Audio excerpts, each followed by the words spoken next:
How on earth do you deal with a difficult teen? Hi, I am Marcia Amaro, and I am going to share with you today 3 things that can help you start moving in the right direction and interacting with teens that are difficult, that are closed off, and that might seem like they don't want to interact with you at all. Stick around.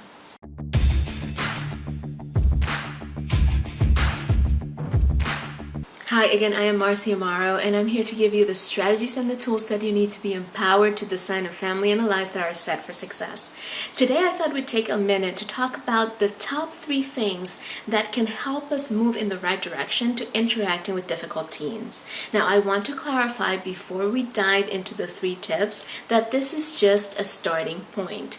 When a teen gets to that stage where you would consider them difficult, there are typically a very complex array of things that are taking place. There is usually a lot of things going on that need to eventually be addressed, handled, and managed. But for now, this is just one way to get them to the space where they might be a little bit more willing to listen and get you to the space where you can be in front of them, communicating with them in a way that does not invite even more resistance, and maybe even opening up a doorway to start entering a little bit into that teen's world so you can effectively help them walk past whatever situation is causing them to be difficult at this moment.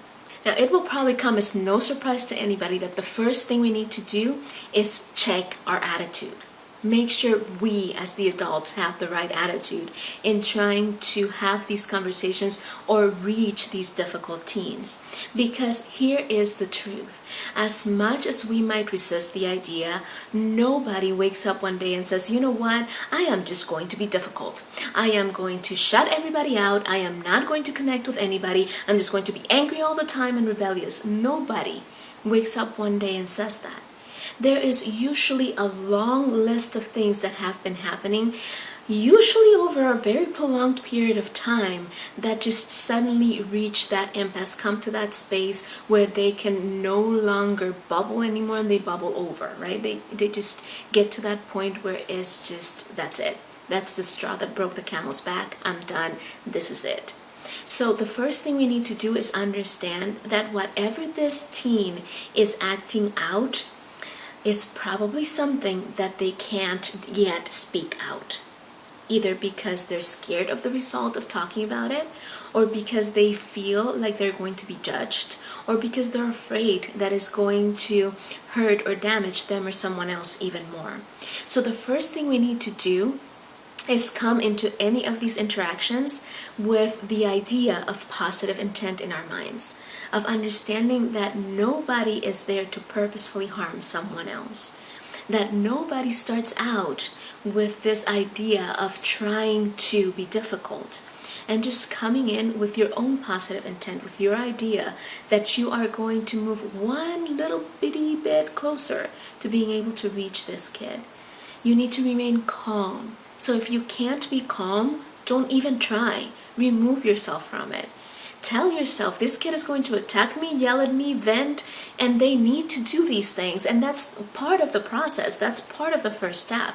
When you get them to start yelling at you, they're actually communicating something. So try to remain calm and not take anything personally, because that venting is part of what you want in this process, believe it or not.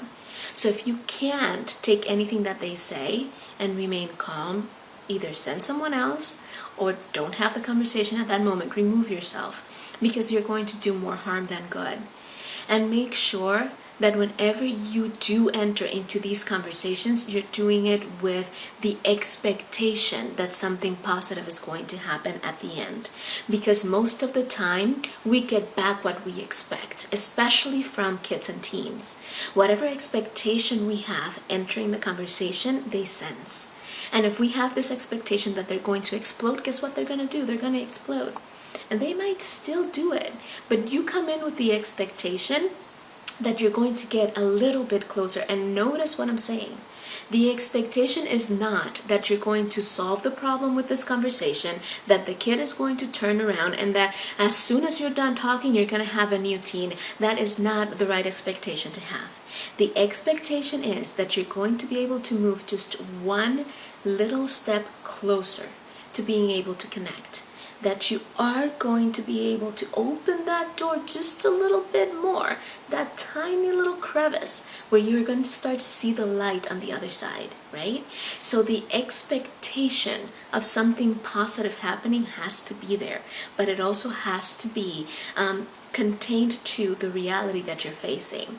So you have this positive expectation, but you are not going to force that everything is going to change based on this one conversation. So again, come into the conversation with the right attitude, knowing that you can make a difference if you take this slowly and one step at a time. The second thing to understand is that for most of these teens that are difficult, the main problem is that they feel like nobody understands them, nobody hears them, nobody really cares. And that is usually what takes them over the edge, what pushes them over the edge. Is all these accumulated experiences that lead them to believe that nobody has ever felt the way they do, that nobody could ever understand them, that nobody could love them as a result of everything that has happened, and or that nobody really sees them. So your next step is to acknowledge what they're feeling, to try to be really aware of where they might be at, what they might be experiencing, what they might be thinking, and then express that understanding, that you know what they're going through, even if you haven't experienced it yourself, that you can imagine what they're thinking, that you do feel, see, and understand them. You need to tell them if an experience, if something they're going through sucks, tell them it sucks. Don't try to color it. Don't ever tell a kid that is at this stage of being considered difficult that they need to calm down and check their attitude, because guess what? That's not what's going to happen. Acknowledge. I remember a while ago I had this student that we can call Ben. And Ben was this really somber kid.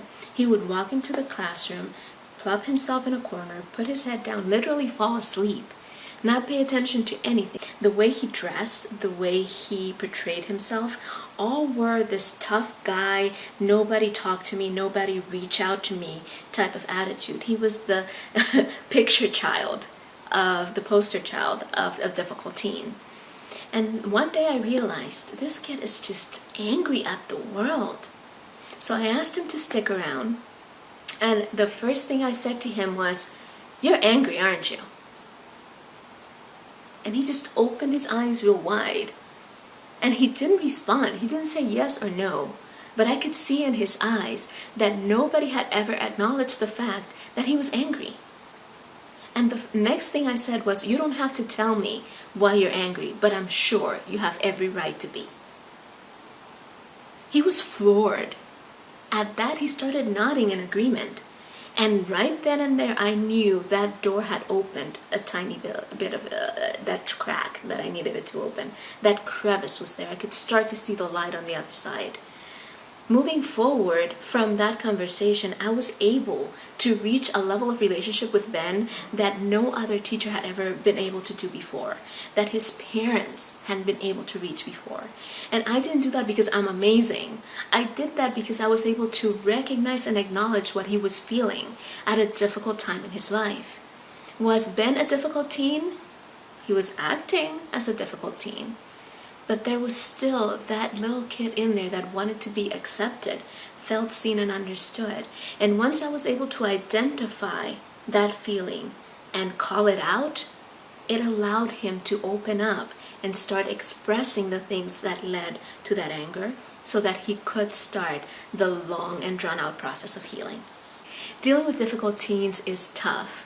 It's heartbreaking, and it can really cause you to become exhausted and drained in the process. So I hope that in the 2 tools that I have already shared with you, you're starting to see some of what might bring back to you a level of sanity where you can continue to be in these kids' life and be an element of influence and positive change without draining yourself.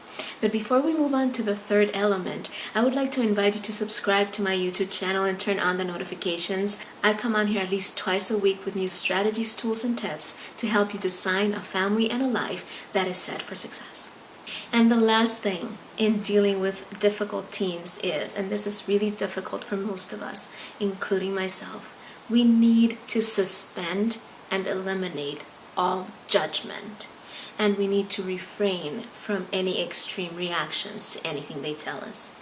Because there are 2 things that are going to happen once we do open that crevice and once we start connecting. The first one is they are going to try to shock us. They're going to try to say something that will force us to get so shocked and so disgusted and dismayed by what they say that we push back, because that will allow them to retreat back to their safety zone.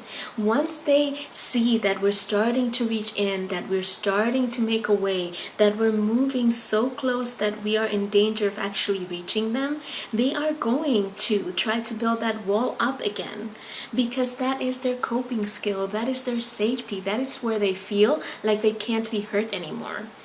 So the first thing most of them are going to do is try to shock us into moving away from them, into retreating back to that distance that feels safe. So they are going to say things just to make us go, no, I can't handle that. So to see if we're going to run in the opposite direction. But they need to test our resolve to be part of their lives. And this is part of it. So the more you stand your ground and the more you refuse to be shaken by these things that they say, the harder it's going to be for them to close themselves up, and the more they're going to start understanding that they can't trust you, right? Now, the other reason why you need to refrain from any extreme reactions and from passing judgment is that there is no way that we can help someone out of something that we ourselves consider to be hopeless. If we see someone that is in a position that we just know there's no way out of it, we are going to give up and we are going to project that. So we need to refrain from making judgments for our own sake, because the second we pass a judgment is the second that we cannot help them anymore. So we need to stop. Are there things that are acceptable and things that aren't? Yeah. And we will hopefully get to that point eventually where we can discuss, okay, is this really the best way to proceed here? Is this really the best way to do this? But even in that moment, it's best if it's a conversation where they feel they're making the decisions. But we'll talk more about that later. Right now, just understand that judging what they're telling you is not going to help anybody. And this goes back a little bit to remaining calm. So no matter what they say, your best friend is going to be, tell me more about that. So instead of reacting like, what? Seriously? You go, and pause. Give them time to keep talking. And then, tell me more about that. Because it's interesting. The more you encourage them to talk about these things, the more you're going to see them backtrack and kind of take back some of the things they said. The more they're going to stop trying to shock you because they know they can't. It's like this bully that once you stand up to them, they suddenly realize that it's not worth their time. Same thing with our teens. The moment you stop overreacting or having these extreme reactions and judgment in your voice and in the way you treat what they're telling you, the more they're going to feel like they don't need to create this space where they're shocking you all the time or where they're pushing you back, and the more they're going to start opening up. So there you have it. We know that dealing with difficult teens is not ideal. We know that it's tough.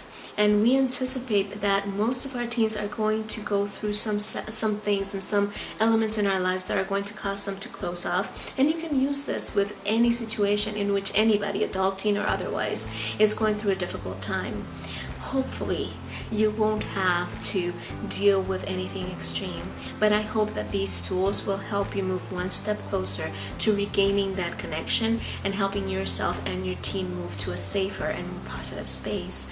Make sure to subscribe, make sure to turn on the notifications, and I would love to read in your comments if you have experienced something like this. If you try these strategies, what benefits have you seen? Have they worked for you? What other tools, what other help do you need in reaching that difficult teen? I am Marcia Amaro. Thank you for your time, and I will see you on the next one.